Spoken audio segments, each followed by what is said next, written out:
there's a huge contingent of people that are pissed the Derby winners isn't there and are pissed that we're going to move this race. You can only be pissed about one of the two. Pick what's going to piss you off and complain about that on Twitter. But don't complain about both, because you can't have both. You can have A or B. You can move this race and have the Derby winner there, or you can leave it alone and not have the Derby winner there. This is VSiN at the Track. Now here's your hosts, Mike Somich and Aaron Halterman. Welcome in here, VSiN at the Track. I am Mike Somich. He is Aaron Halterman, super producer Matt Deutsch behind the glass. Holy buckets, Aaron. We got a fun episode here because it is the Thursday after the Kentucky Derby.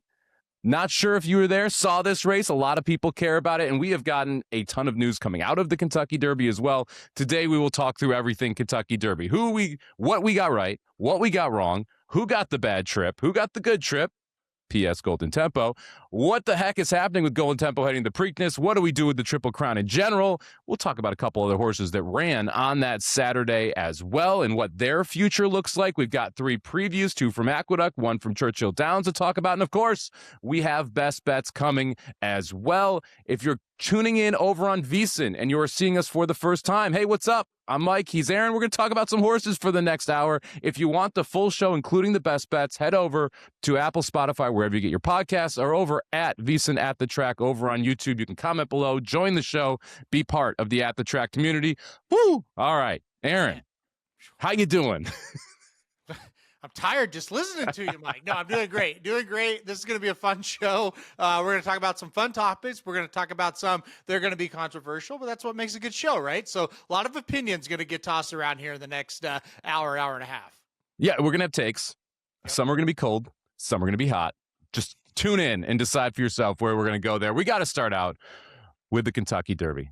Golden Tempo rallies from what can only be defined as dead last to win the Kentucky Derby off of what really wasn't that hot of a pace. We'll talk about why this collapsed, because it wasn't that fast compared to what we've seen in previous years. Renegade from that one post gets messed with early, but is absolutely clean after that, ends up running second. Oselli, the head scratcher in my mind, comes in third. Chief Wallaby, little unlucky fourth. We'll get to that in a second here, but let's start out with Golden Tempo. Cherie DeVaux, the first female trainer to be able to take home a Kentucky Derby. I couldn't be more happier for her. I love Cherie DeVaux. We've talked about her extensively on this show, about what a good trainer she is, what a wonderful job she's done with her horses. She gets a little lucky. Going to be honest, to get this one as a 95 buyer, wins the Kentucky Derby, lowest buyer in the history of the race. Mr. Halterman, what'd you make of this year's Derby? Yeah, first of all, just let's start with the positives, and you kind of alluded to it, and I'll piggyback off of it. Cherie DeVaux, the first female trainer to win the Kentucky Derby. Mike, if you could handpick a female trainer to win the Kentucky Derby, wouldn't it be Cherie DeVaux? And she has done an amazing job with her stable in a short amount of time. She's a great person and a great trainer and a good person to bet. Unfortunately, her odds are probably going to go down for the next 4 or 5 years for us because of this, Mike. But she used to be the best kept secret, man. We would bet those horses like crazy. Kind of ironic that she wins the race and we didn't have her bet in the biggest spot there, but congratulations to her. What a story. Also, for just the regular, general public, they love to see a horse come from dead last to win. That's the most exciting thing in horse racing, even for hardcore bettors, when you've got a horse bet and they come from dead last, pass them all, and win. So great stories there. Another great story, Jose Ortiz being able to beat out his brother Irad Ortiz right there to the wire. So a lot of good came out of this. A lot of great stories. I thought Cherie DeVaux's done an incredible job on all the media outlets possible over the last 2 or 3 days to represent the sport in a positive way. So there's your positive, and it was a lot of positive. Also, Curlin, my favorite horse ever, Sire's his first Kentucky Derby winner. So that was great as well. So I'll let you kind of counteract to the negative part of it, but that is all positive. And from that standpoint, it was a great Derby. Well, we're going to stick with the positive a little bit longer because I want to make sure we tell the overall Cherie DeVaux story. So she was a assistant trainer for Chad Brown. Ever heard of him? Pretty good. She was the main assistant trainer for Lady Eli, a very, very good horse in the mid-teens of the 2000s. She went out on her own in 2018, had 8 horses in her barn, Aaron. 8 horses. By 2024, she won a Breeders' Cup race, more than looks, able to get the job done there. And now she wins a Kentucky Derby here in 2026. Let's hear from Cherie, who joined our boy, Patrick Maher, over on VSiN Live on Mad Dog Sports Radio the other night. We had an outside post, and there was a lot made about that. But when a horse comes from behind, it's better that everyone else can go in front and he can tuck him behind. He can save ground. He's not being jostled around. A horse like him as well, he's big. He has a big stride. He needs to not be impeded at any point in the race. So he likes to give himself like a lot more length than he should, in my opinion, but he doesn't listen to me. The horse, that is, not Jose.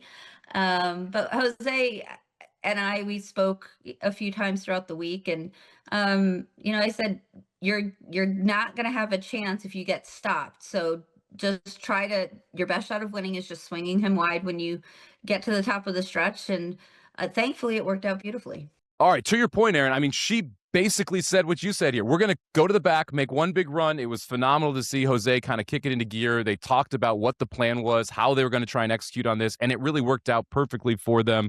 So great to see Cherie DeVaux do all of this media. Appreciate her being on the VSiN networks. We saw her on Good Morning America. She was everywhere. If you haven't seen the video from America's Best Racing with her, literally her legs off the ground, kicking and screaming for this horse to be able to get home, you're missing out. Make sure you check out that content. I love the story of Cherie DeVaux. All right, the next part of this. No Preakness for Golden Tempo. Now, before anyone, I want to make sure I mention this. Cherie DeVaux, in the last 5 years, has never run a horse back in 14 days. Not one. So not surprised we're not getting Golden Tempo. This would be wildly uncharacteristic for her, who takes great care of these horses and wants to space out races to run back in the Preakness. She's also from Saratoga Springs. She wants the Belmont much more than she wants the Preakness. I can tell you that, especially when it's being run at Saratoga Racecourse. We'll get into that whole part of this here in a second. What do you make of Golden Tempo not running back here in the Preakness? Oh, not shocked at all. If there was a bet, would he run back? I would have bet no. Listen, we're in the modern age of training and the modern age of doing things. You said Cherie DeVaux hasn't in 5 years ran a horse back in 2 weeks. Listen, if you're not training claiming horses at the low levels, you're not running back in 2 weeks hardly ever. So that she's not alone in that. It's just not natural to do it. So not surprised. Hate it for racing. Again, that for the second straight year, we're not going to have the Derby winner run in the Preakness. Absolutely hate it for racing. But look, I think it goes back to more of what we talked about weeks ago, where it's like it's probably time to space this thing out. Because look, if you don't have the trainers who are calling the shots, and the owners, let's face it, but if you don't have those two people participating in your system, you do not have a system. You just have 3 separate races, right? And so that's what it feels like. So not surprised at all. And we'll take it from there. But this was not a shocking decision. I was the little kid on Christmas morning. I thought there was a chance that Golden Tempo would go to the Preakness. I would have bet the yes because I wanted Golden Tempo to be there, and it's the chance for the Triple Crown, and it's over, man. It's over. It ain't if you need more reason to move this race, I don't know what to tell you. The fact that back-to-back years we're not going to have a shot at a Triple Crown with horses that are in major barns from major breeding grounds, this is a homebred for connections that very much would like to win a Triple Crown, yet the decision is to not go on to Laurel, where the Preakness is this year, and we'll get into that in a second. It just tells you we got to space this out. Or you got to be happy with the Preakness without the Derby winner. And clearly, there's a huge contingent of people that are pissed about both these things, that are pissed the Derby winners isn't there and are pissed that we're going to move this race. You can only be pissed about one of the two. Pick what's going to piss you off and complain about that on Twitter. But don't complain about both, because you can't have both. You can have A or B. You can move this race and have the Derby winner there, or you can leave it alone and not have the Derby winner there. Those are your choices. It just is what it is. It's a different generation of trainers. It's a different game than it was in the 70s. Deal with it. If you want to throw an asterisk on it, fine, whatever. The public doesn't give a the public does not care that there will be an asterisk or not on a Triple Crown winner if you move this out. And we need to find a way to make sure the public pays attention to this sport as much as possible. Okay, so that's my quick rant, which wasn't even that quick. Also, almost got kicked off the network there for a little FCC violation. Good start. Is part of the problem, and I can't believe I love Saratoga. It's part of the problem that the Belmont's at Saratoga Is that part of the reason the last 2 years we're seeing horses skip the Preakness? It could be a little bit of it, but no, I don't think it is the main problem. I mean, I do think that the Belmont being at 1.25 miles instead of 1.5 miles, I don't know if it's Saratoga specific, but that distance change might be more appealing because some horses just simply don't have any business running 1.5 miles, and so that could be a little bit of it. But no, listen, it might factor a tiny bit into it, but the overarching fact is there. They're not running back in 2 weeks anymore. It's not happening. Yes, you can make cases like, hey, Michael McCarthy did it. Great, he did. I think Mark Cassey is the type of guy that would still do it. Kenny McPeak. The problem is, Mike, the list is shrinking. I mean, we're getting to a very small amount of people. And I was talking to a general public person who does follow the Triple Crown. And I said, what is happening basically is like the Kentucky Derby is our Super Bowl, right? And it is for everybody. That's it. Like everybody's pointing to that. I said, it's the equivalent of, say we play the Super Bowl, all right? And we get the winner of the Super Bowl, which was the Seahawks, right? And then they say, you know what? Now that we've got our Super Bowl, next year we're not going to participate in the NFL. And then we'll come back next year after we've got all of our guys rested, and then we'll play again. I said, that's kind of, it's not a great analogy, but that's kind of what's happening because the general public gets this great story of this female trainer and the brothers and came from last and it's amazing and they're into it. And then they read on ESPN, oh, she's not going to run? Like Golden Tipple's not going to run? Oh, well, it's over. I got a comp. They don't even care about the Belmont at that point, dude. I got a comp for you, okay? The Kentucky Derby is the Super Bowl. Mm-hmm. The Preakness is the Pro Bowl. And the Belmont is the AFC and NFC title weekend because you already know who won the Super Bowl. Yeah. Are you interested in watching what's going to happen with the people that competed in the Super Bowl, but you already know who won it? It's backward because the level of care is in reverse order. Actually, it's 1, 3, 2, but the level of care is not in the order that they're run. So you're kind of jumping all over the place. So you have the Super Bowl followed by the Pro Bowl, which no one attends, right? Shedeur Sanders was a Pro Bowler. That's what we got with this Preakness field. We're going to have a bunch of Shedeur Sanders out there in horse racing rookie terms. And then you flip around and you get the Belmont, which is the AFC, NFC title games, which people care about. Yeah. But you already know who won the Super Bowl. So how much, how much are you willing to put into this? Look, I hope we put a month in between each of these. I think that's the right thing. We talked about it. I do think that CDI taking over everything Preakness matters because they can offer $1 million, $2 million bonus if you win both those races. They have more control over moving it. They're going to force Naira to move the Belmont back. All of those things are likely very soon. But it's, not surprised but bummed that we're not going to have Golden Tempo. All right. I'll give you that. Any final comments before we move on to the rest of the race? Well, I want to ask you two questions. Number one, the whole, if they move it, there's going to be asterisks on the horse if they win the Triple Crown. Do you care about that at all? No, at this point, it's do you care? I would not put an asterisk on it. Okay. You have to generationally, winning 3 races in 3 months is the same as winning 3 races in 5 weeks 50 years ago. That is those horses ran all the time. In 5 weeks, 3 times, yep. Right? That was not unique to that time period. Well, running 3 times in 3 months isn't unique to this time period. You just have to adjust. It's part of the world. In a sport that hates adjusting, it's time to just adjust. So I don't care. Throw an asterisk. Don't throw an asterisk. Just give me them a month apart so people give a damn about these races. Okay, I wanted you to get your thoughts there. I kind of agree. I also think it will be harder to win them because there'll be better horses in all 3 of the races who are rested as well. So I think it's actually going to be harder to do it, to be quite honest. And then number 2, and the other thing I hear, and this is the one that I'm worried about, spacing them out. Do you worry that it might take away from those big summer races like the Haskell, like the Travers? No, I don't. Because if you run first Saturday in May, first Saturday in June, first Saturday in July, you're going to have a lot of Preakness horses that go Haskell. You're going to have a lot of Belmont horses that go to Saratoga and run in the Travers. You still have subsets that can go from one to the other depending on where you want to go. And you still have, if you run early July, you still have 4 weeks, 3 weeks to the Haskell, and you've got 5, 6 weeks to the Travers. The Jim Dandy and the Curlin, 2 races that don't need to both coexist, probably got to get rid of one of those. But to me, like, no. And you got to remember, like, we're going to talk to Peter Pan today. There's a horse in there that is logically a horse that could run in the Travers, right? That could run. Like, there are other 3-year-olds that mature later in the season that could slowly get better. So I don't have any concern about those big days. P.S. We can move those too, right? Like, it's not hard to change the day. Saratoga's running for 8 weeks now, whatever it is. Yeah. Move the Travers back a week. It'll be fine. It'll be okay. It'll be okay. I don't like that. I don't want to move the Travers. I know. Yeah, that's where I'm starting to go across the line. Where you pissed me off. Yeah, don't change Saratoga, whatever you do. Shut up.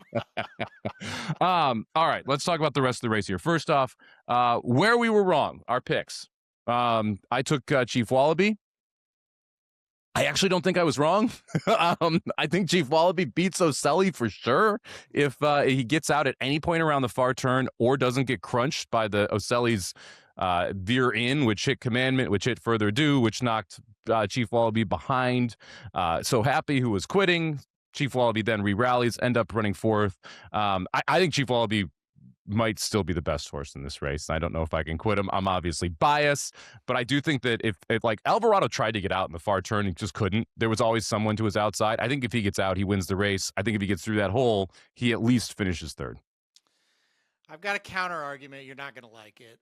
I think he was doing the same stuff he always does. It's totally possible. He cannot get away. He locks in on one horse and he can't get away. Now, look, he would have had to have been really, really good, which I think he still might be, honestly, from a talent perspective. He had a little bit of time. Now, he would have really had to accelerate. He could have gotten away from it all if he just would have accelerated right when Alvarado asked him to accelerate, and he didn't. He was cocking his head to the right again, and he was just kind of latching on the horse to his inside, and then he hung right there with him, and then, yes, he got bumped bad. I'm not arguing that, and that was a big problem, but I felt like he was still just trying to run with the other horses. I will say this. After he got bumped, it woke him up a little bit, and he did get going after that. That was way too late. But he won the gallop out again. At least he did start to take off a little bit, but I just feel like even with the blinkers, he was just sitting around looking for somebody to run with. I think he's like horses are herd animals, pack animals, right? And you got to break them of that as race horses. And I think that is still the thing. I think he's locking on that horse that he can find, and he's just more than happy to run with them. So, but listen, I'm not arguing. He got a horrible trip. I mean, and that bump cost him, but he also was still kind of hanging, I think. Yeah, I think to win, he would have had to go find a way to like play bully ball and just go outside. Commandment covered him up like midway through the far turn, and that really hurt because like then he didn't get to ask. That's part of the other reason why I think he would have. He didn't get asked to accelerate until that hole opened up for the half second, right? And we're already into the stretch at that point, and he's not been asked yet. So that to me is the other part of it where like I wish we just got a clean trip so we could find out. You took Commandment. How did you feel about your pick? He sucked. He ran horrible. I'm not going to mince words. Look, he was sitting in a decent enough spot. He made a move. He didn't have anything when the stretch came, right? So I think it was a terrible ride by Saez. I think there were a handful of awful rides in this race, and I think Saez's might be at the top. If you go back and you watch where they were around the first turn, Commandment was way behind Chief Wallaby. Mm-hmm. And Saez made a middle move into that pace, which was suicidal. If you look at where everyone else who finished in the top 3, they were all behind Commandment. None of them made the move Commandment made. And yet, like, I don't know what size. Like, I get it. It's very hard to clock it. And it actually wasn't that fast of a pace. So I don't think you even could have really known it was a suicidal move when he made it. He was trying to get that horse in the clear and see what could happen. But he just went too early. And if you look at how this finished, Oselli went before Renegade. Renegade went before Further Ado. And Jose Ortiz were the most patient horse. They won the race because they were the last to make their move. Well, this is where I'll give the jockeys a pass, though, because of one thing you said. When they made those moves, Further Ado did the same thing. So Further Ado... So did Emerging Market. Like, there was a lot of these early moves in this race that did not work. The Emerging Market, Further Ado, Commandment, if you go back and watch it, they all kind of follow each other. Mm-hmm. Here's where I can't fault the jockeys. When they made the moves, I looked at my business partner and I said... That's the winning move, because the pace, you hit it, it wasn't that fast. And I said around the turn, I said, they're getting them in a really good spot here because the pace isn't that fast. I was shocked the pace fell apart. I'm not saying it was a slow pace, but for Derby standards, it was pretty moderate. And I thought, man, those middle of the pack kind of upper stalker, middle of the pack kind of runners, that's what they had to do. You're right, though. As it turned out, it was the absolute wrong move because they all just stopped running. Every horse that did that just completely stopped running, but I didn't see that coming. Yeah, look, the first quarter was fast, 22-3. I was expecting 22-4. The half was slow. After a 22-3 first quarter, they go 46-2, almost 24 seconds through the second quarter of a mile. I was expecting 45, low 46, not a full 24 seconds there. 110 to the 6 furlong mark, 110-4. So again, 24.2 to that next quarter of a mile. That's not overly quick. I will say this, though. Chief Wallaby was in 10th around the first turn. I'm using him as a barometer, not because I picked him, because he was the last horse of that group, right? Yep. He was really the only horse that saved. They were like 4 wide, 5 wide horses on the first turn. They were done. That was like your so happy group. You're just way too wide at that point. No chance of being able to get the job done. Not sure what the plan with litmus test was. Like 6 speed makes the lead. I like litmus test. I don't know what we're thinking that this is going to somehow work. But there wasn't really that pressure. There's a lot of horses that wanted to be in second or third, but not a lot of horses that wanted the lead, and it played out a little bit slower pace after they settled in to position. But there was a lot of wide trips there that were forward that I think did create more of that pace meltdown there. And that kind of brings us to a horse that I don't want to say ran the best race, but where do you put Danon Bourbon off of this effort? How do you kind of set Danon Bourbon up? And I want to give a shout out here to one of our subscribers over on YouTube, Crazy Kyle, who posts all the time in the comments. If you want to get involved in the show, head over to YouTube at VSiN at the Track, post your comments. He said, man, I thought I was right about Danon Bourbon. He is an unreal animal. Unfortunately, ran out of gas in a race that came apart. He was 2-5 to win the race with a quarter of a mile left. Dude, I was thinking of Crazy Kyle because I read those comments before the race, and I was thinking of John White, who loved Danon Bourbon as well, and we did a whole show on him. And dude, I again, with the pace and how it's set up, when they turned for home, I was just watching him. I thought, I'm going to see this Japanese horse come over here and win by 4 or 5. That's what it looked like. And if you remember, we had a horse named T O Elvis that came over from Japan and just dominated. We'll talk about him in a second. Don't worry. Yeah, well, it just dominated that. And so it was fresh in your mind that, man, these Japan horses are live today. And he just completely dropped anchor. But again, when you're watching it live, you're like, why did this happen? And I still don't really know why all the speed horses faded and all the early movers faded. But, he was the only one that hung around that was up towards the front, the only one. Mm-hmm. So I think you got to give him a lot of credit. I think you got to say he ran a huge race. The way you look and you analyze what happened to all the other speed, and he's the only one. And boy, for a long time, he looks like the winner there until a maiden passes him like he's standing still. And it's like, what is happening in this race? And then, Mike, I don't know about you, but for a good 4 or 5 seconds, I was like, am I sure that's Oselli? Like the flashback to Rich Strike. Yes. Like, is that the 21, the 2, the 1? What number is that? He's going to win is what I was like. He's winning the race. And then, of course, he got caught late as well. But yeah, that was a crazy, crazy sequence. Yeah, it was nuts, that stretch. I was on live with Patrick Maher over here on VSiN, as well as over on Mad Dog Sports Radio, wherever you could catch VSiN at the Track, Road to the Kentucky Derby, available on podcast form if you want to hear how it sounded from our perspective. But I thought 4 different horses were winning the race coming down the stretch. Like, it kept changing, and it finally is Golden Tempo crosses the line. The course across the line, second, Renegade, we should talk about. I think got a great trip. Like, people that are saying, well, he lost this because of the break. No, he didn't. The break was fine. He got bumped a little bit. Everyone gets bumped a little bit. He had every right to be able to win this race and just couldn't quite get it done because I think he moved just a touch too early, and Golden Tempo able to run him down after saving every bit of ground. Great race from Renegade. Thought he ran really well. Officially can retire my closer's one post. Like, if there's a closer in the one post next year, I'm probably using it. We'll talk about where Mike was wrong in a second because I'm pretty upset at myself about this race. But what did you make of Renegade? what do you think? Like, he's going to be the favorite, I'd expect, in the Belmont? Do you think that's going to be deserving? I think so. Yeah, I think he would have won with a better post. I mean, I know you're going to say, well, he was clean the rest of the trip. But yeah, I mean, you get body checked 3 or 4 times and almost hit the rail. It had to have taken a little something out of you. I'm sorry. I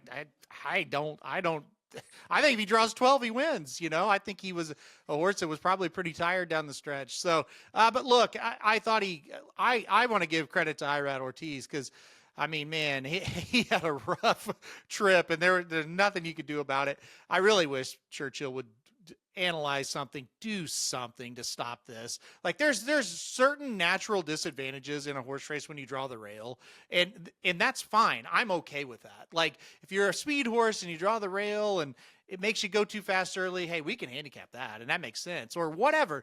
But hey, you draw the rail and you're just going to get body checked the whole way down the stretch unless you break really, really fast and come over, and then you're going to affect 5 or 6 horses. I don't like that. I don't like that at all. They're not going to limit the field, so we're going to have 20. That's the way you do it. Something and find a way where the horse on the rail doesn't just get killed every year. I mean, it's getting old to me. Hey, that's the way you do it. You limit the field. That's never happening. I mean, maybe you move the gate out 5 paths and but that's. You got to do something to do, because this is getting old. Like we've had 2 Belmont winners that didn't hit the board in the Derby, and they came back to win the Belmont who drew the rail. Are we going to have 3 now? I mean, I know he hit the board, but still 3. Like no, Chiefs winning. It's kind of, well, maybe, but it's kind of ridiculous at this point. It is getting old. It is kind of ridiculous. It is kind of ridiculous. All right, before we move on from the Derby, last question for you: who ran the best race? Whose Derby was the best? That's such a hard question. I guess. I mean, is it Danon Bourbon? Like, I guess it would be him. I think it is. He went back to Japan. We're not going to see him again in the Triple Crown. We'll see if we see Danon Bourbon moving forward in the Breeders' Cup. But based on everything else, where he was and where everyone else finished around him versus where he finished, I think Danon Bourbon ran the absolute best race of this one, which is interesting to say because I was not a big Danon Bourbon fan heading into this spot here. All right, we got to talk about some other stuff. We've got some races to preview. Before we get to that, let's talk about Crude Velocity, another 3-year-old. Romps in the Pat Day Mile. I thought this was maybe the most impressive performance of the day. Beats a horse named Englishman, who you liked. Is Crude Velocity the best 3-year-old we saw on Saturday? Well, yeah. I mean, he definitely is the most flashy that we saw on Saturday for sure. We just don't know how far he wants to stretch out. But look, you talked about it. Golden Tempo got a 95 Beyer speed figure for the effort, and Crude Velocity gets 100 for the Pat Day Mile. And really, any speed figure you look at, it looks like he's going to get the top one of the 3-year-olds. To me, he was the best one that ran on Saturday. And listen. Englishman's a really nice horse that he beat, and he just wore him down. I mean, he at the end of the day, about mid-stretch, you're like, wow, Crude Velocity's the best horse in this race. So I was super impressed. Yeah, I thought Crude Velocity was awesome. I actually thought Englishman ran really well. He tried to pull away right around the top of the turn, couldn't do it. Tried to pull away again. He actually put on 2 bursts of speed, trained by Cherie DeVaux, by the way, Englishman. Crude Velocity, Bob Baffert. And Crude Velocity just ran him down both times. Just said, nope, I'm better. I'm going to go ahead and run you down. I have the same concern, not sure distance-wise if he's ever going to get a 1.25 miles. We'll see what the plan is here. Not going to be at the Preakness. We'll see what we're going to do on Belmont weekend, if it is going to be the Belmont or some other direction for Crude Velocity. But Englishman and Crude Velocity, very good horses. Englishman, I actually think may be able to stretch out more. But is probably a speedball stretching out. So you need to be in the right spots if that is what's going to happen. All right, you mentioned T O Elvis. I think we should talk about T O Elvis. This was the CAW, the call moment of the week, Computer-Assisted Wagering, where T O Elvis walks into the gate at 12-1, breaks out of the gate at 5-1, wins the race. Everyone's pissed off about it, and rightfully so. First thing I would like to say is this was a terrible morning line. This horse should never have been 30-1. It's just bad. And it's a really hard job. The morning line is a thankless job, so not taking in any knocks. But that was part of the problem. This horse should have been 8-1 on the morning line, and then this wouldn't have been as egregious. But you see $300,000 hit the win pool in the final flash bet on T O Elvis, which creates a massive debt gap between what he broke at and what he crossed the wire at. We got to fix it, guys. I'm just like, we've said it before. Aesthetically, it looks terrible. Yeah, you're right. The pick 3 price kind of matched with what the off odds were. But the people who are joining us for Kentucky Derby Saturday are not looking at the pick 3 price to know what their off odds are going to be on a horse There has to every win pool has to be 2 minutes, shut down the costs. Just it has to be at this point, because you can't even argue the pools are too big on these big days to not have these odd shifts when we just had one of the more ridiculous ones on a big day, and then the horse gallops clear and wins, and something's got to be done. We've been having them on big days already, right? But I was with you. I thought on a big day like this, it's not going to happen. And it happened. And it happened a couple times. And there's some other little things that happened during the day that people didn't notice because they weren't as big of jumps. But it's like, stark contrast. Went from 9 to 5 to 6 to 5. And that's pretty big. That's pretty significant, right? And then this was the worst, obviously. This is the problem. You win a race and you feel like you got cheated. You can never let your customer feel that way. Ever, ever, ever. A customer bets a race and thinks, I'm going to get $24 back for my $2 wagers. And then he gets to the window and he's getting $10 back for his $2 wager. You cannot do that to people. And you have to fix it. And it's terrible.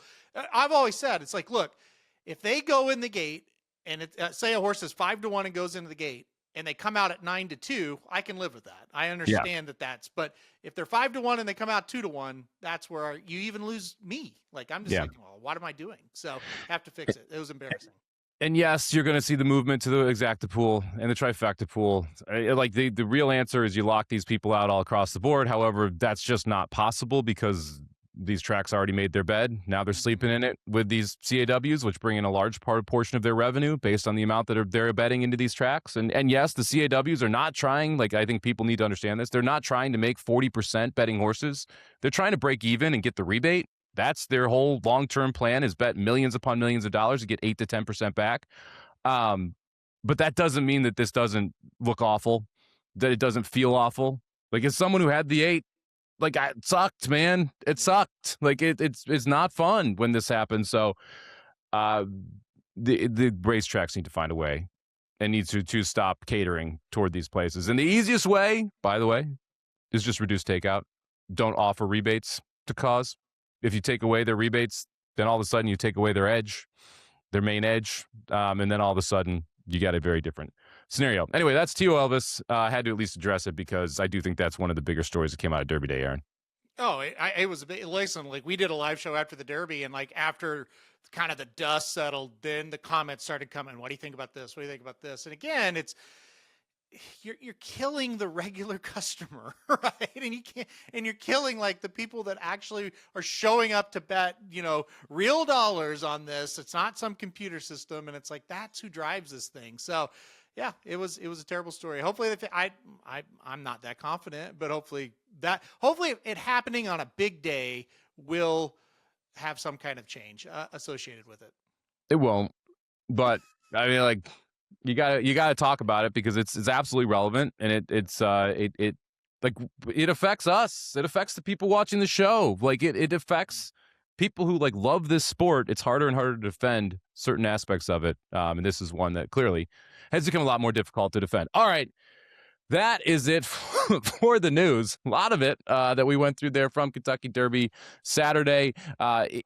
Before we get into the race previews, if you are looking to join the community, if you want to be part of the comments, make sure you head over to VSiN at the Track. Our new YouTube channel is up and live. That's VSiN at the Track over on YouTube. You can subscribe at youtube.com at VSiN at the Track. You can never miss an episode or the best moments. Join the community. Post your comments below. Let us know what you thought of everything that happened on Kentucky Derby Day.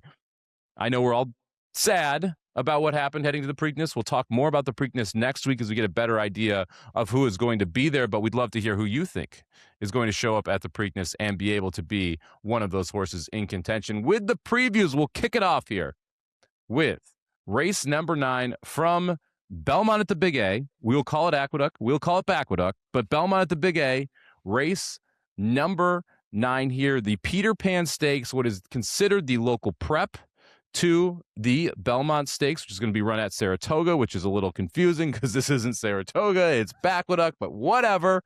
Peter Pan Stakes here. We've got Trendsetter coming in from Keeneland last time out. Growth Equity, going to be your morning line favorite. We don't have lines up yet, but I assume Growth Equity here going to be the favorite. Who do you like here in the Peter Pan, Aaron? Yeah, I'm going to go with growth equity in this spot, number 3. I do agree, probably going to be the morning line favorite, probably deserving though.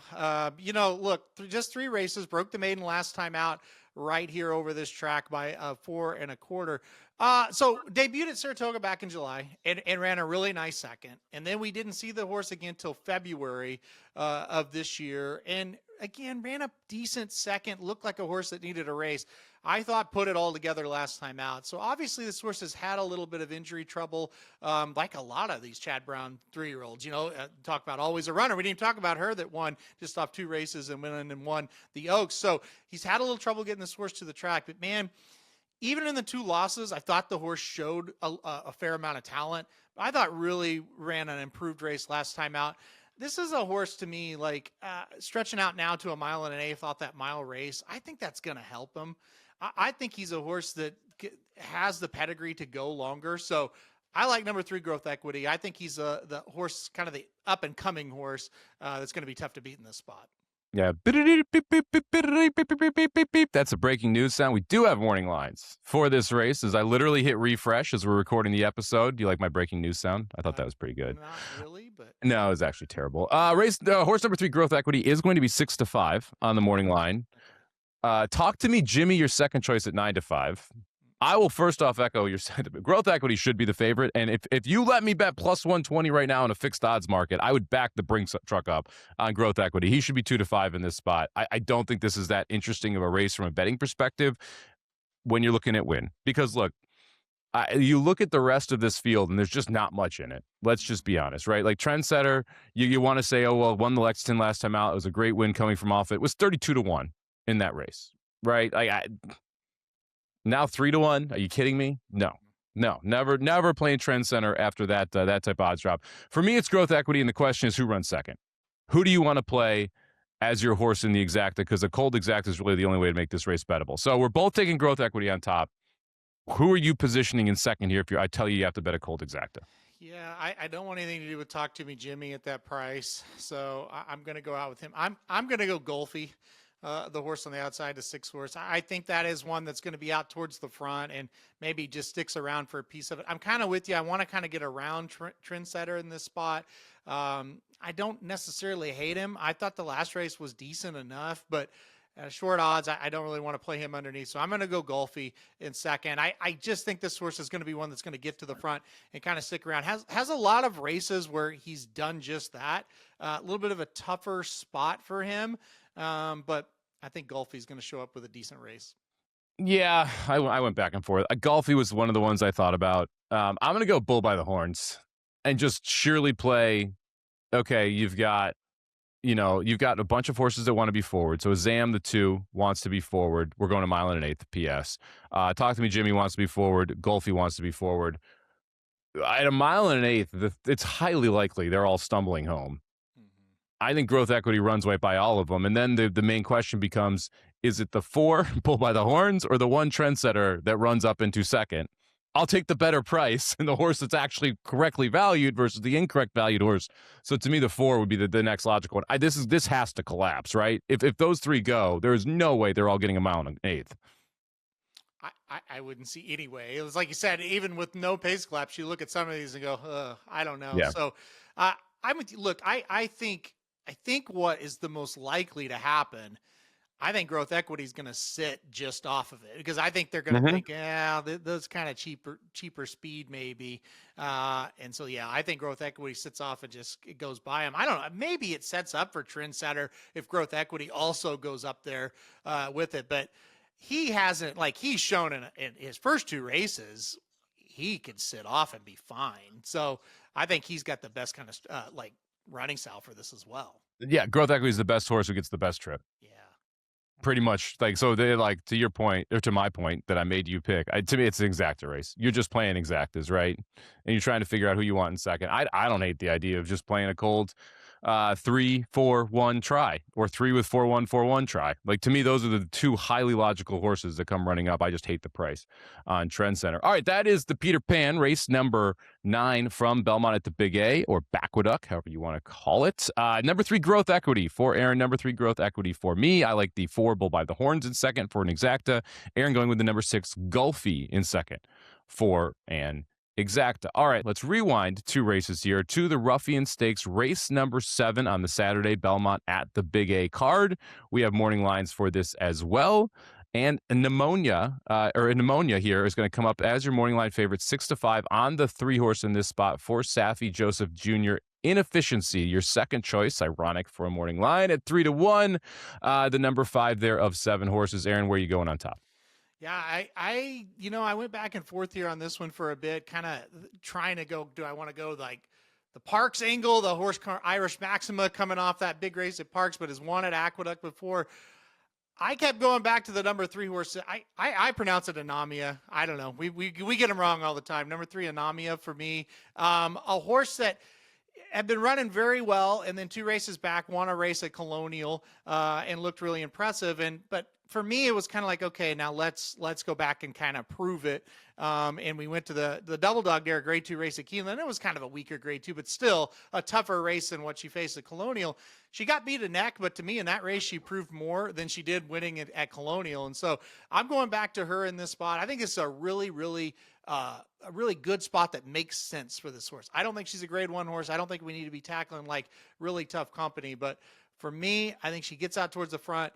Very, very tough to pass. So give me the 3. Namia, I can't. Not at the price. I agree with you. The race 2 back at Colonial I thought was pretty good. The last time out in the Double Dog Dare was pretty good, going that mile and a 16th at Keeneland. She did everything but win that day as your favorite. I understand it. I get why we're going to be a short price here. I don't love the trip here. It feels like there's a lot of speed signed on, and that points me to 2 horses here. For me, it's the 5 Inefficiency, who's 3-1, but that's not fun. You know what is fun, Aaron? The 1 Cassier, who is 10-1 on the morning line. That is more fun. That's more of my style. This is Shug, first off the layoff in the 4-year-old season, decided to come back in the most aggressive spot he's ever placed this horse. That usually means the horse is doing pretty well. And you look at the workouts, the last 4 workouts been very good. Specifically, 4 back gets a bullet, 1 of 2, so it's not listed as a bullet, but a 47-1. The last 2 were really good, 9 of 132 and 18 of 152. So a lot of horses, yet she is still right there. She's 1 for 1 at Aqueduct, which is also, by the way, her career high buyer. She is 1 for 2 with a second place finish at the distance. So hit the exacta both times going a mile. I think she gets the pace. Like, it feels like we're going to go pretty fast early, and Cassier is the one who's kind of coming on late. Dylan Davis takes them out. They've been very good together. Shug and Dylan Davis, 21% with a $2.79 ROI when they team up over the last 2 years. I'm going to take a shot here. Give me the 1 Cassier, 10-1.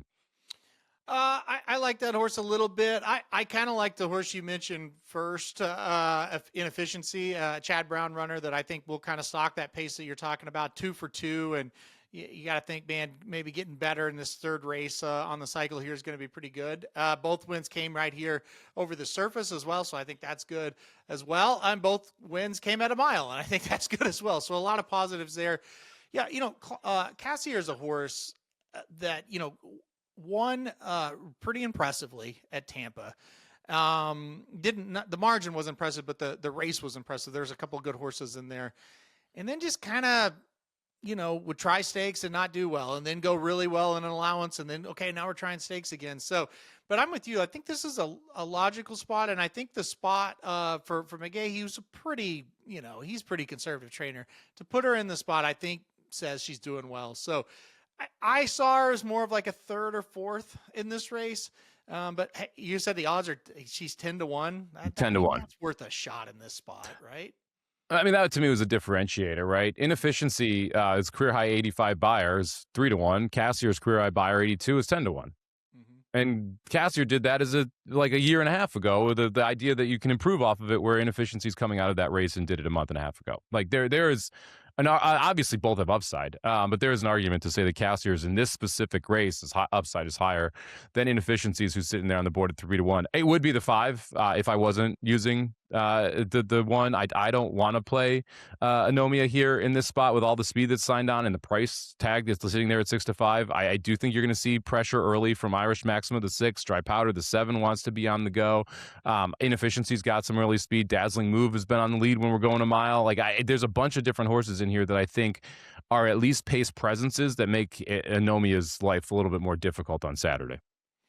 Yeah, I do agree with that. I do think the thing that I go back and watch that race at Keeneland, she did set a little bit off the pace. Now, again, you could sit off of it, but if they're still going fast, you might get tired. So that could happen. But I don't think she's just, I have to have the lead. Like, I look at Irish Maxima and I think, well, you're going to the front. And like, if you don't, well, you're done. I do think with the Nomia, maybe we can sit just a little bit off of it and we're not done. We still have a chance to run because we've seen it before. So that's kind of like, when I was thinking about Irish Maxima, that was the worry for me. It's like, man, if you don't get an easy lead, I don't know what's going to happen.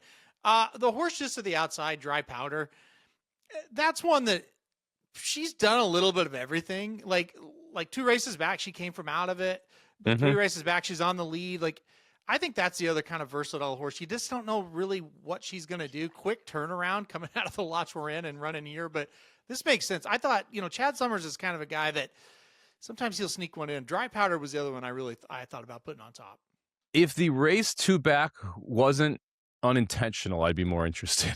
Like, true. Yeah. The horse stumbled. That's why it closed. Now, if we just did that, I'd be more interested than the fact that we went through the stumbling process. That was, for me, the reason it was tough to end up on the 7. I want someone that actually wants to close, because like every other race, Dry Powder's been on or close to the pace when she has broken well, outside of what happened at Churchill. Do you think Dry Powder even comes back, by the way? Ran again in the La Troyenne against Shred the Gnar. What was that? I read an article that it's under like serious considerations. I think she might. Yeah. Yeah. Interesting. Yeah. Shred the Gnar. Like that horse. Happy that horse was able to get in the winner's circle. All right. That's it for race number 7. Belmont at the Big A Saturday. The grade 2 Ruffian going a mile on the dirt. Number 1 Cassier 10-1 on the morning line for me. Number 3 Anomia 6-5 on the morning line for Mr. Halterman. All right.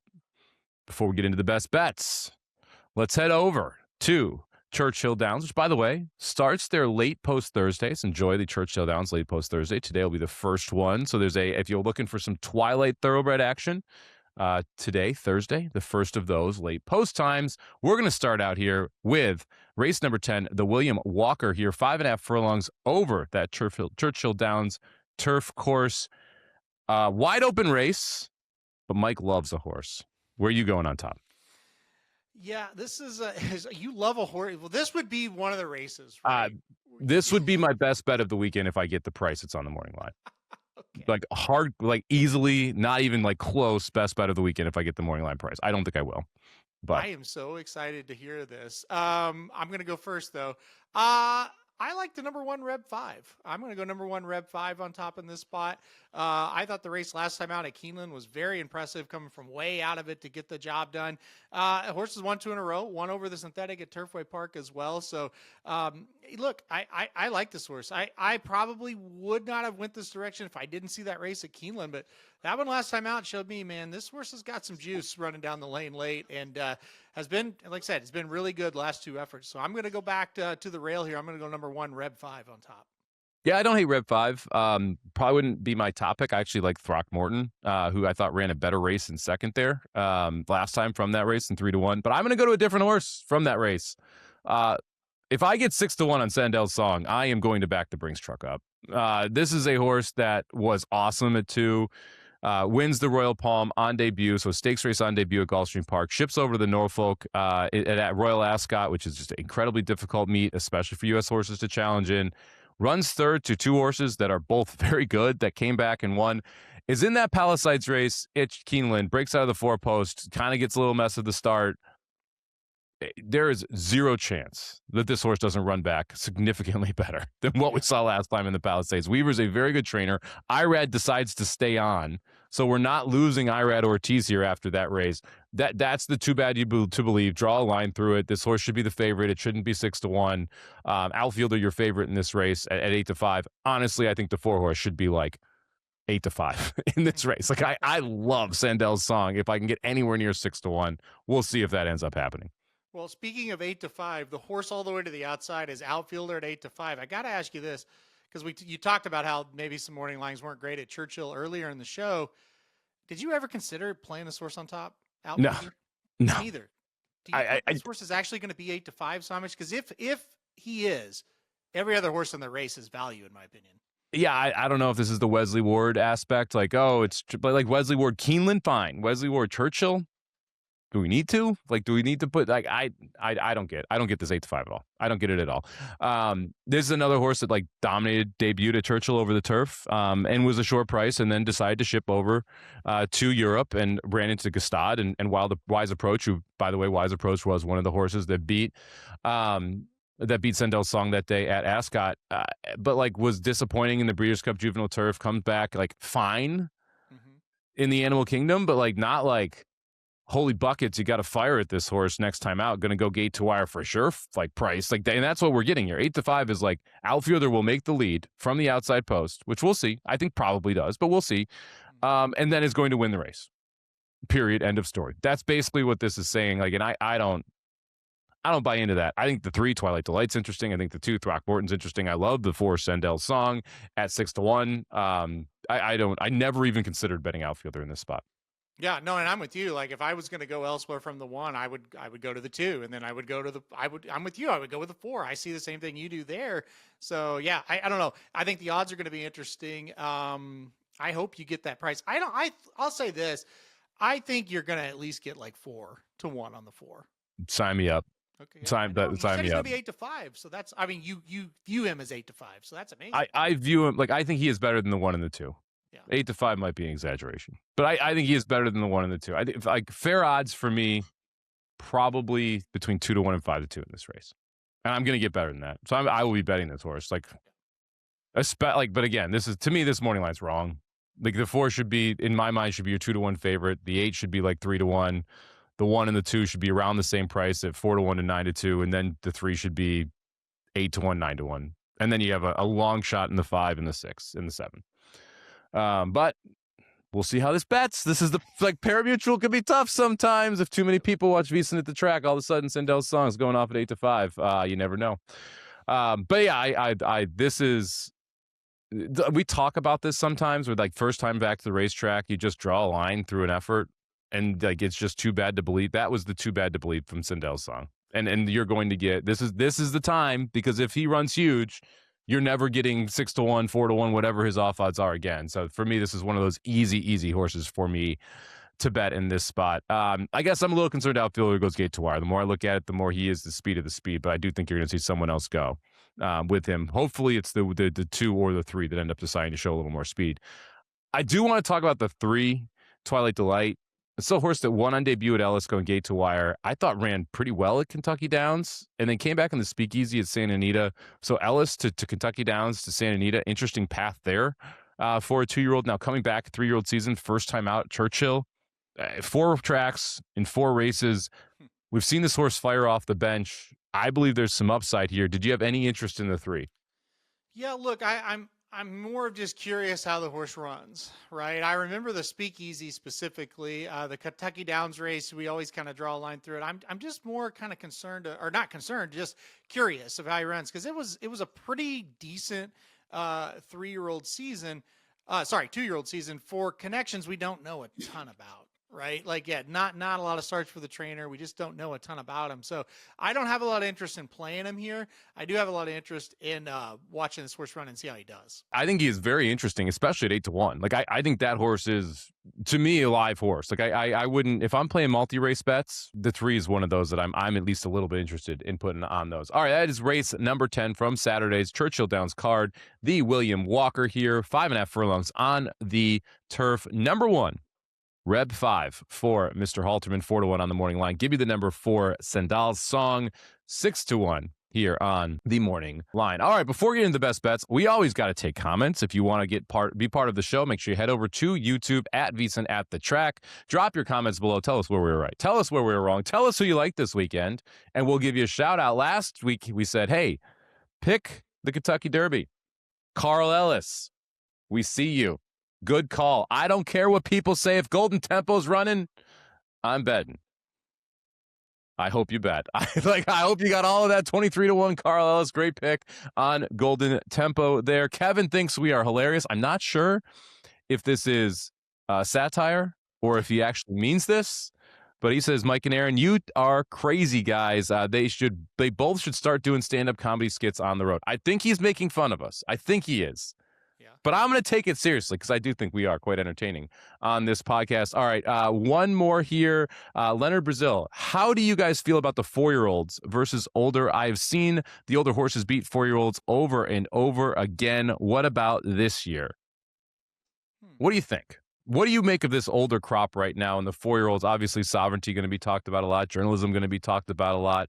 What do you make of this 4-year-old crop moving forward? And is it going to still be the forever youngs, the white Abarios that we're going to be talking about come Breeders' Cup Classic time? Or is this crop going to be able to take a step forward and compete with them toward the end of the year? Well, I think we got to be careful because, they've only ran the one race, right? Talking about the two headliners, journalism and sovereignty. So I'm not ready to say, well, hey, White Abario is going to beat him again, or Skippy Longstocking, or even Corporate Power, by the way, who ran really well. I still kind of think the Baezas and the journalisms and the sovereignties are going to catch up to him. By the way, Baeza, that's a 4-year-old, and it's like he spotted that field 6 lengths and still almost won, so I don't take anything away from him either. So I think let it play out. I still have confidence that those upper echelon of those 4-year-old horses are going to get their fair share of wins this year. Yeah, pretty incredible. We're about an hour into the show, and we could not talk about all the undercard races, which is a shame. You mentioned Baeza, Corporate Power. That was a great race. I thought a wonderful return from Baeza. Corporate Power ran really well. We have not talked about What a Runner, who we are going to talk about in a second here because I feel like we have to mention the Oaks winner at some point. You mentioned it earlier in the show, but want to bring it up. To the question, I think this 4-year-old group is going to be really good. Like I think Sovereignty is a good horse. I think Journalism is a good horse. I don't fully like Forever Young to me is the really good older. I think White Abario is kind of just in form, in cycle right now. I think Corporate Power has an opportunity to be really good. But if that was Baeza's return off the bench getting slammed, that's going to be a good horse. Like that's going to be a real good horse if Baeza is able to move forward off of that. All right. So give me the 4-year-olds. I'll take a 4-year-old to win the Classic this year. Right now. Should I go even money? Bottle of tequila? Well, no, I don't want to bet against that. No. Okay. Why would I bet against Sovereignty, Journalism, and Baeza? No. That's a mean trick you almost tried to play. I just slid it in there. See if it works. All right. What a runner. Wow. Always a runner. Always a runner. What a runner, too. Wow. Like, she is awesome. Always a runner is legitimately awesome. I was so happy. Like, obviously, we picked her. Super happy she won. Didn't love that she got bet down. Outside of all of that, for your third effort to be that race and to dust that field in the way she did, and meaning, by the way, fired her shot. She was awesome in this race, too. Always a runner's like, nah, I am a superstar in the making. Like, that horse, to me, she is the best 3-year-old filly, and I don't want to say like in a long time because we've got a lot of good 3-year-old fillies over the last 10 years, but she's awesome. I cannot wait to see her run again. She has a chance to be one of those all-timers, right? She's now 3 for 3, undefeated, and the difference is like, a lot of times the Oaks is like kind of the stamp for a horse going into that race. Like, man, she built up to it, and then boom. That was kind of her coming out party, right? With just the 2 races under her belt. She was fantastic. The other thing, and I thought what you said is really important to note, Meaning, who has more experience, ran great, I thought, and just got beat. I thought Counting Stars, there was nothing wrong with how she ran. She ran really well too. Yeah, Explorer, I thought ran really well for all the things with the posts and everything like that, and the pace she had to set. Always a runner had to put up a big effort to win, and she did it. And she looked so professional as well. Yep. You pointed that out. I mean, you never would have known that was just her third start. She went up there and did exactly what she's supposed to. She didn't have like the greatest of trips. It wasn't awful, but it wasn't completely clean either. And so I think the sky's kind of the limit for this horse. I think she's going to look real good up at Saratoga over the summer because I think she's got a lot more maturing and blossoming to do. So all credit to her, man. I thought she was fan-freaking-tastic in that race. In traffic on the backstretch, in between horses, but like to your point, super professional, just able to kind of find a way to run her best race and be able to get the job done. I gotta ask because I'm that guy. Any chance Belmont? Like, I realize it's crazy to even bring it up. I kind of would like to see it. Like, as a fan, I'd love to see it. I don't think it ever happens, but it's and if not Belmont, any chance Travers? Bingo. Okay, you can go there. I think here's what it depends on. What does Chad Brown have during the summer. Like, because, look, he Does was loaded Canaletto one come time back? and they all got hurt. And Emerging market. Yeah, he's got a pretty big barn. Yes. But what if something happens? We don't know, right? If he's sitting up there and she's doing and developing like we think, you could run in the Coaching Club American Oaks to start the meet out there at Saratoga and do exactly what Torpedo Anna did and then go to the Travers. Again, a lot's going to depend on what Chad has. Chad wants to win that race bad. We know that. I don't think it's impossible. I would say no, because he does have a decent crop of males, but if they kind of start to dwindle, I don't think it's impossible. What price did you give me that she wins the Breeders' Cup Distaff today? I would give you a pretty low odds because I don't like the older horses at all in that division. So, I mean, I think she's 3-1. Race day, she's 3-1. Right now, you should be giving me 12, but that's beside the point. I agree. If everything, fast forward then and everyone plays out the way it should, she's your favorite in the Distaff, right? Yes. I don't see how she's not, because like you look at the La Touraine, it's like, yeah, Shred the Nar won, but it's like, I think always a runner can get better and get to that spot. You think about like the Apple Blossom that they ran at Oakland Park. That's I'm not afraid of anybody. You know what I mean? Yep. It's like you think of the race last year, like Scylla won the race last year. The older horses aren't great. I think she's the one to look at right now. To do what she did on her third start in a 14-horse field, and the way she did it was never like once they turned for home, I'm like, that's a winner. Like that horse is not losing. Always a winner. Cannot wait to see you up at Saratoga. Hopefully I get that opportunity. All right, best bets. We have chatted enough. Time to get to the meat and potatoes of the show. How to make a couple bucks this weekend. And I'm going to kick it off here with Belmont at the Big A.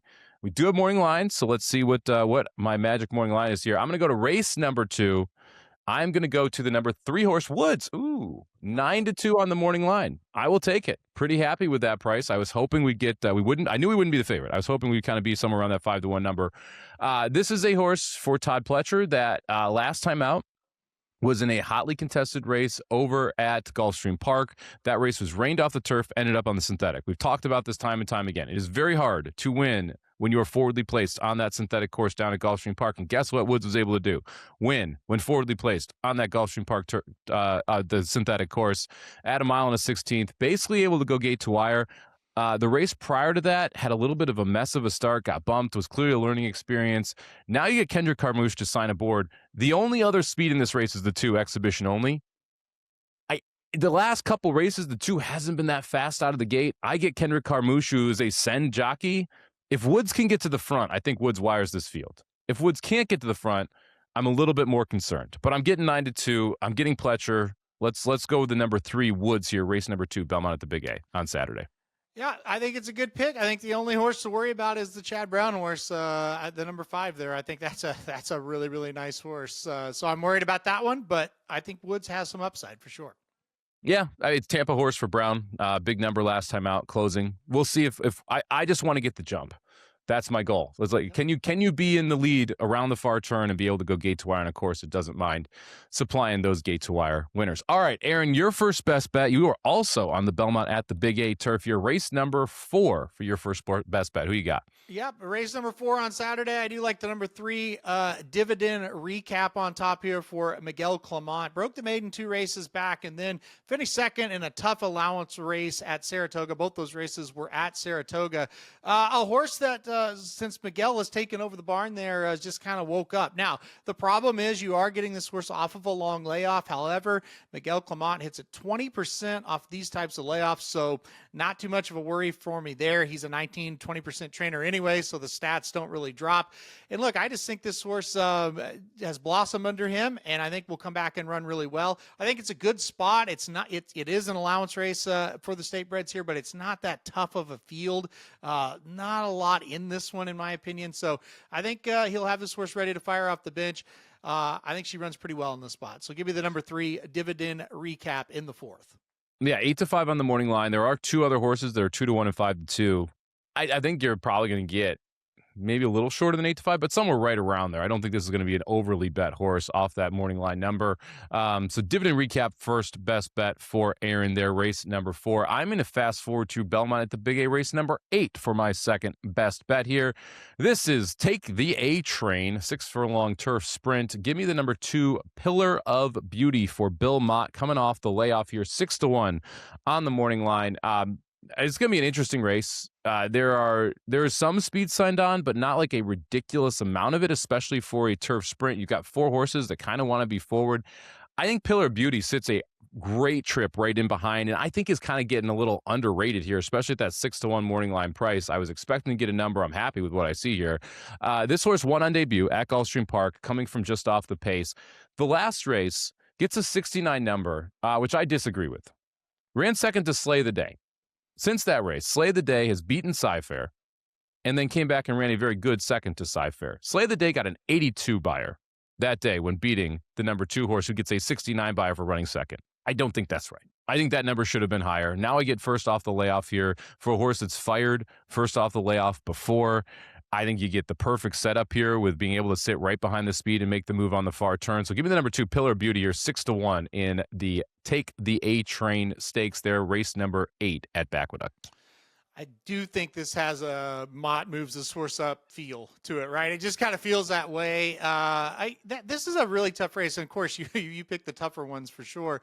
I'm very intrigued. I want to see what Cadenza does here on the turf again, and there's some other ones too. But I think it's a good pick. Like I wouldn't talk you off of that one. I think Kingslayer's a little interesting. The 3 at 6-1 too. We're going to talk about this one more on the Magic Mike show because this is one of the last 5 at Backwood there on Saturday. But it's going to be an interesting race.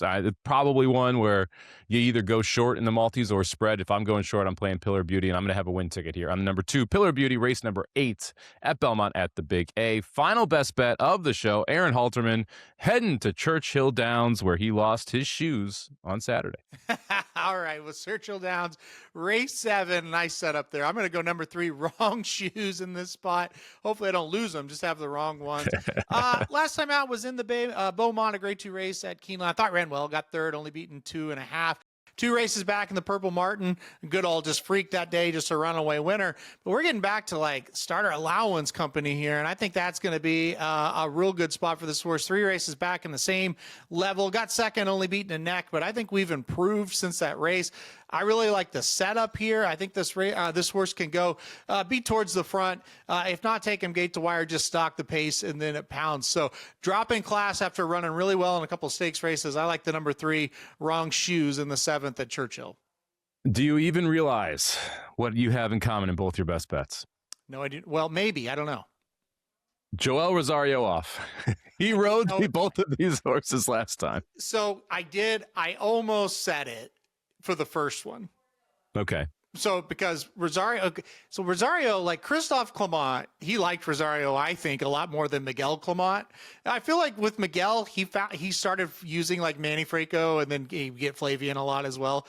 But yeah, little by little, Rosario's off a lot of those old Clement horses. So I did notice this one. I did not notice that he was on him last time out. Yep. 2 Rosario offs. And by the way, Joel Rosario off all of the East Coast as he's going to head to Santa Anita. He's going to take his ball and go home, where he'll probably be a top 3 jockey at Santa Anita in California, like right away. Jaramillo's rise over there as being arguably the second best jockey puts Rosario in a very good position to be able to ride some pretty good horses out there. All right, that's going to do it for us here. VSiN at the Track, post-Kentucky Derby edition. We're 1 week away from the Preakness. Who the heck we knows will be in that field? We will talk about all of that next Thursday as we have a preview for the Preakness Stakes, as well as some of the undercards. The Black Eyed Susan is on Friday for those 3-year-old fillies. We'll see who ends up showing there. Usually very good cards there, both Friday and Saturday. Looking forward to the Belmont as well. So make sure you stick with us here at VSiN at the Track. Subscribe on Apple or Spotify, wherever you get your podcasts. Just a little combo action there. Or head over to at VSiN at the Track over on YouTube. Make sure you comment below. Tell us who you like this weekend. Who are your best bets? We want to hear from you. As always, feel free to fire away questions as well, as we'd like to get to those in the show. For super producer Matt Deutsch, he is Aaron Halterman. I am Mike Somich. Good luck this weekend at the Track.